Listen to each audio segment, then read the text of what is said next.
again. Happy 2022. I thought it would be useful to try to take a look at deconstruction in general with fresh eyes. And I mean, try to take stock of what a past version of myself would have thought of the deconstruction process, and then take a fresh look at the major reasons why I see it as valuable and important at this point in my life. So let's see if I can pretend to be myself at age 20 and think about what my reasons would be for believing that it was outright destructive to pursue a process of faith deconstruction. I think the first reason would be right there in the name, faith deconstruction, because it sure sounds like you're taking apart your faith. Taking it apart, which is, so if all you've heard is the term faith deconstruction, and you haven't seen a need to pursue it for yourself, then you may think that all that it is destroying your spiritual framework, your spiritual foundation.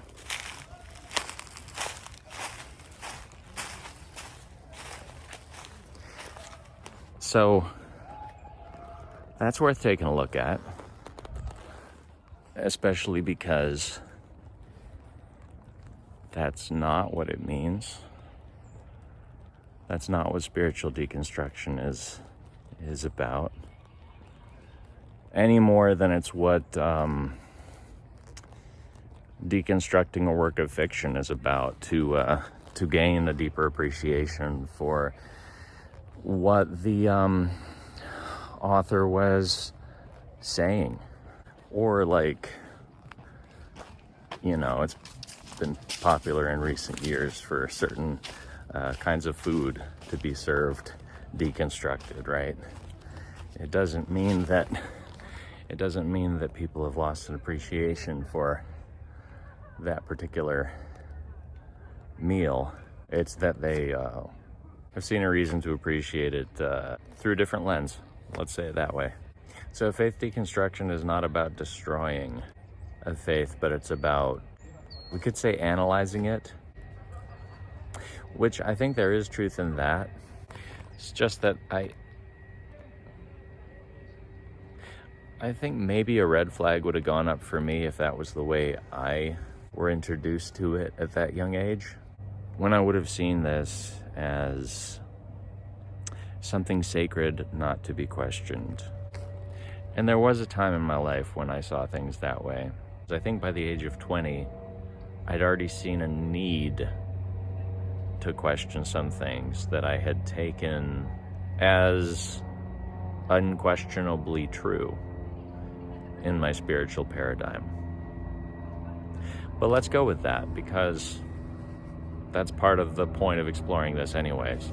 Is like, well, okay, if this is needful, then why is it needful? And so if faith deconstruction becomes a need, what dictates that it's necessary?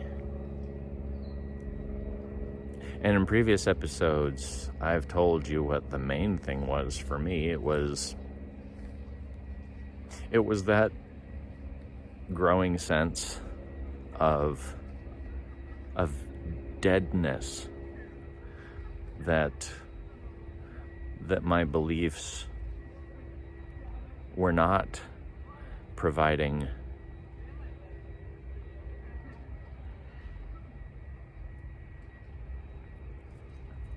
a basis for me to pursue life more abundant.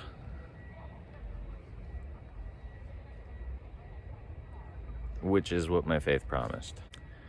And speaking for myself, I think that's enough of a reason. You know, if you go enough days having a properly working computer and paying for internet, you're not going to go too many days without a connection before you start to question, is there something that's not plugged in, or is my service not activated? You're going to wonder, well, why is there no connection?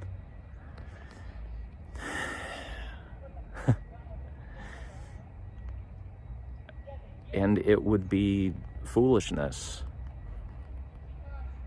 to ardently believe that it was wrong to ask that question, because you're you know, this is not a perfect analogy because it sounds, because it's going to come off as sounding outright wrong to say, this is a service I'm paying for, I'm not getting what I'm paying for. But if you can use that as an analogy to say, because it's even a deeper thing, if you're giving your heart to something, that means you're giving your life to something. And if you reach the point where the fruit of that is not just bad fruit, but like it's no fruit at all, you have to start asking the questions. That's how I see it. So these episodes, the Where Was I series, was born from a desire to get unstuck, which seemed like I could only get unstuck by giving voice to what my experience has been, so that I could process it and release it. And then also the conviction that there was more. That there was more to find than what I have found so far. And that if I just keep looking at the same thing I've always looked at and keep looking at it the same way I've always looked at it, then I can't expect anything to change. I think I need to walk in order to think more clearly. So why is it such a threatening thing to ask the questions? You may be taught that the questions sow seeds of doubt. It's a concern that I can appreciate on some level. Because if you're single-minded and all that you allow space for in your mind is your beliefs, if you are grounded in those beliefs, well, that can be a powerful thing, right? A powerful thing to be fully convinced and to give your heart fully to something. So maybe the need comes in the simple realization of not being fully convinced. Now, that can raise its own red flags, right? Because that sounds like the prodigal son. Sounds like someone not knowing how good he has it, and deciding to see if there's a better life out there, and then partying and blowing his inheritance, probably getting a bunch of STIs. We're in the 2020s, Jared. Keep up. And then maybe eventually going back suitably ashamed and asking if he can be taken back as an employee, not daring to see himself as worthy of being called a son, and then being given, in his worm-like, worthless state, being given the grace to say, I still love you. Well, look, no matter which side of the line you're on with that story, maybe you shouldn't be freaked out that some people need to leave. Because if you need to leave in order to come back and see with fresh eyes, then You still came back and saw it with fresh eyes. You still were able to finally gain perspective. And if you had to leave to gain perspective, then maybe it's not so bad that you had to leave. Maybe it was worth the journey, because maybe the journey doesn't have to look perfect, and maybe the lesson in the story of the prodigal son is that God's not asking us for a flawless journey after all.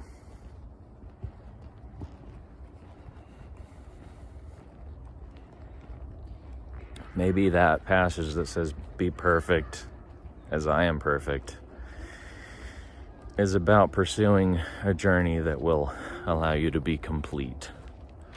Since the word that gets translated as perfect has more to do with completion than it does with being 100% flawless. Which we already know we failed at from day one because human development. Development means you don't get anything right out of the box. We don't get the option to do this life flawlessly. So why be ashamed of it? And why get stuck in a moment where we're just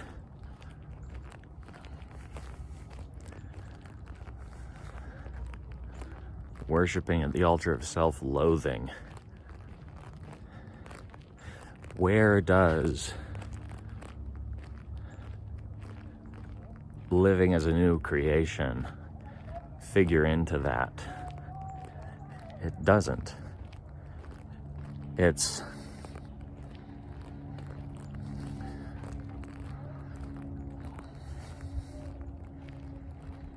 like how a goldfish will only grow to a certain size if it's kept in a small aquarium. Have you ever seen how big goldfish can get when they're not kept in a little bowl?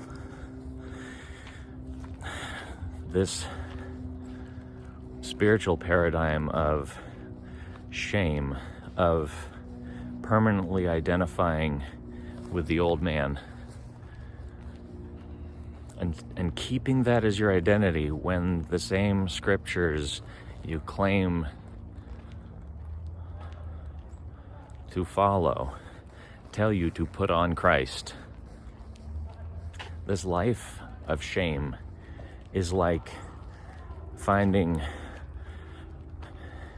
a snail shell just big enough for you to cram yourself into and then deciding that's it. I'm not going to let myself get any bigger than this. He must increase, I must decrease. Do you see how backwards that is? Like, seriously. This life is not for us to extinguish ourselves. I get that there are doctrines that draw a line between the flesh and the spirit, and mortifying the deeds of the flesh and living in the spirit. But when is the dialogue ever going to switch over to integration? To say the flesh is not evil. No, the flesh is just not supposed to run the show. Your child is not evil. Your child needs to be trained.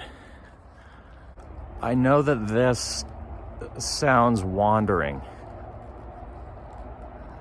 but I'm circling the heart of what I'm getting at, which is that if all we do is soak up the tradition that we were raised in, we become blind to all the double standards throughout it, when we're not allowed to compare it against anything else, and we're told it's wrong and heretical even to allow ourselves to question it. We end up only comparing it against itself, which keeps the double standards invisible, and it keeps the interpretations poorly translated. And when you step outside of it, when I stepped outside of it, I eventually started seeing things more clearly and recognizing that certain things didn't make sense because they don't make sense. Not because it's different in the spirit than it is in the natural, but because we were forcing things that were poorly translated and poorly interpreted to fit together when they truly and actually didn't fit. So here's a nice controversial statement for me to make, and this will be my big one for this video.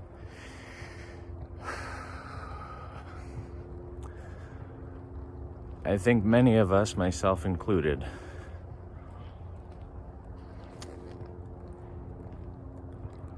were taught in word to worship in spirit,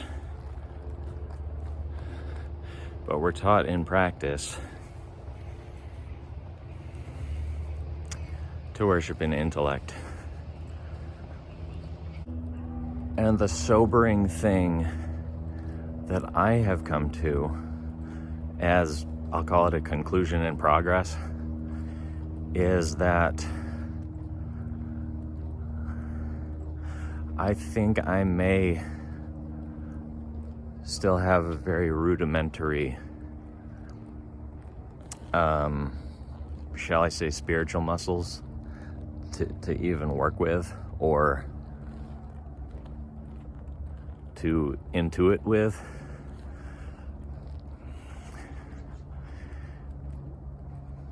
Because I don't think those were developed in my upbringing. I don't think that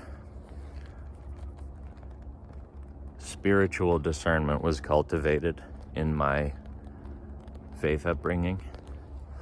I think there was a lot of memorization and a lot of ground covered in the scriptures as we knew them in our English translation, and often our King James translation, which was touted by many to be the only translation.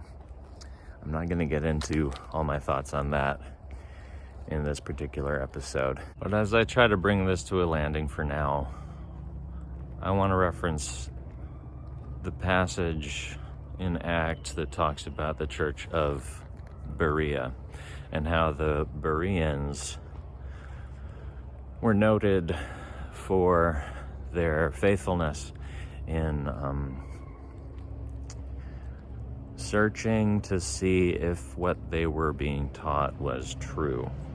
And that other passage talking about rightly dividing the word of truth. See, there may be a negative connotation in a lot of people's minds to what faith deconstruction is, but it's about those things. It's about making sure that what you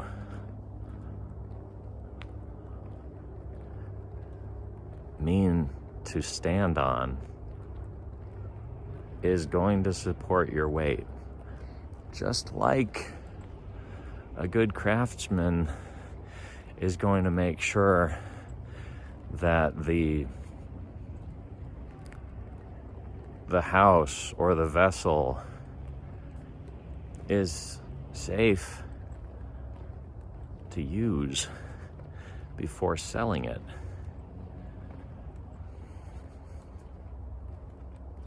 And so the unnerving thing and the thing that led me to distrust church leaders in places where I've been before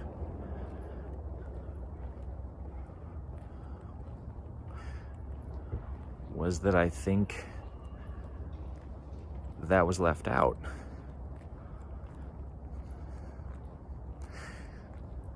That was left out of us, laypersons, if you will, being having our spiritual sensitivity and intuition cultivated so that we could recognize on more than a rational level what is real in all this, if it's real at all. And where's the heart level litmus test to gauge that?